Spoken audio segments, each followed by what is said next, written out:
It's been nearly 30 years since you've started Apple. Yeah, I'm an old man in this industry. Did you ever want to give up? Hmm? Did you ever think of giving up? Oh, there were moments where it was pretty tough. There have been moments, but no, I don't think so. I don't think so. The first year or two was the hardest. The most important thing, though, I think, is that if you're going to start something new, you have to feel passionate about it, because it's really hard. It's so hard to start a company. You have to work so hard that if you're not passionate about it, you'll give up.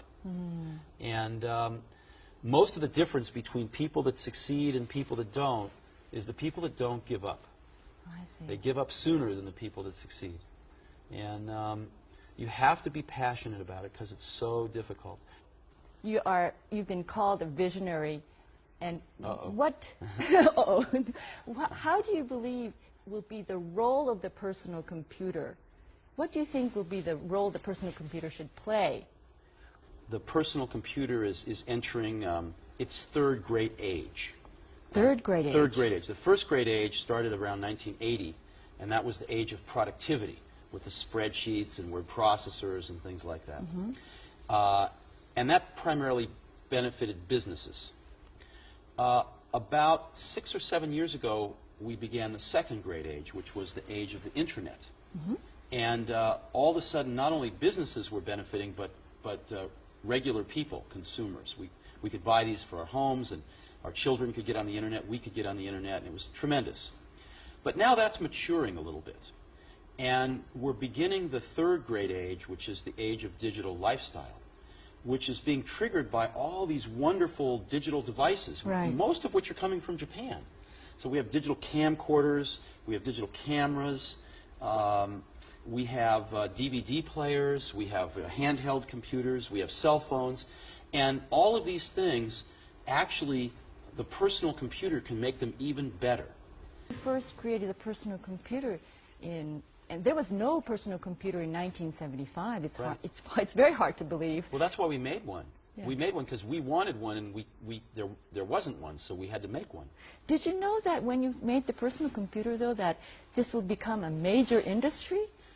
I mean, did you know like this? No. It took about a year before we started to sense it. I had a partner named Steve who's a brilliant guy, and he did most of the engineering on the original Apple I and the Apple II.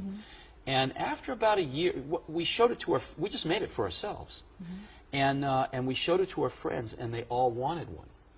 And so we were busy making these computers by hand for our friends, and it was taking all of our life, all of our spare time. And so we decided we better manufacture 100 of these to get, so that we can not have to spend the rest of our lives making them for our friends. And that's how we got into this. We didn't think about starting a company. We were just doing it for ourselves, and then our friends, and then the circle got bigger and bigger and bigger. Now there's 25 million people. So you were having fun? Oh, yeah. We've always had fun doing this. So many young people are aspiring to become, startup venture, venture companies and emulate something like Apple for themselves. And sometimes people come to me and say, I want to start a company. And I say, why? They say, oh, I want to make lots of money. I say, forget it. That's not a good enough reason. You will not, most likely you will not succeed. Most people that have started companies because they want to make lots of money, I haven't seen very many of those succeed. The ones that succeed are people that come, sometimes they don't even want to start a company, they just have an idea that they want to get out, express out into the world. And oftentimes they have to start a company because nobody else will listen to them. Think different is easy to say. I mean, it's just 2 words. It's easy to say, but much harder to do. But it's a company of 10,000 people. How do you permeate the message throughout all the employees? What do you say to them? Well, you permeate it by example, ultimately. And in other words, when something's not quite good enough, do you stop and make it better, or do you just ship it? And everybody watches to see how the senior management makes those decisions. And what we've tried to do is stop and make it great before we ship it. When we have problems, stop and fix them. And by example, you can say anything you want, but everybody watches very carefully when you're in a difficult situation what decisions you make, what values you have. I mean, there are so many Japanese companies who are now trying to rejuvenate themselves, trying to instill a sense of sort of a venture spirit in their companies. And they would like to know how you do it. And, you know, it's probably it's probably not easy to do. Yeah, you know, we try to hire really smart people, but we have a very simple organization, and we try to focus and do very few things well. And focusing's hard because focusing doesn't mean saying yes, it means saying no. So we decide not to do a lot of things so we can focus on a few handfuls of things and do them well. And I think, you know, everybody working at a company wants to do something great. They want to be excited about what they're working on, and they want to be recognized for it if they do a really great job. So we just try to allow people to do the best work of their lives at Apple and get it out to 25 million customers that we have. And that's very exciting. And when you're working on something, and you know, if this works out, up to 25 million people are going to use this. It's very motivating. You know? And it's not just 25 million of our customers, but other companies tend to follow us. You know, it takes them a few years, but other companies tend to copy what we do if it works. Right.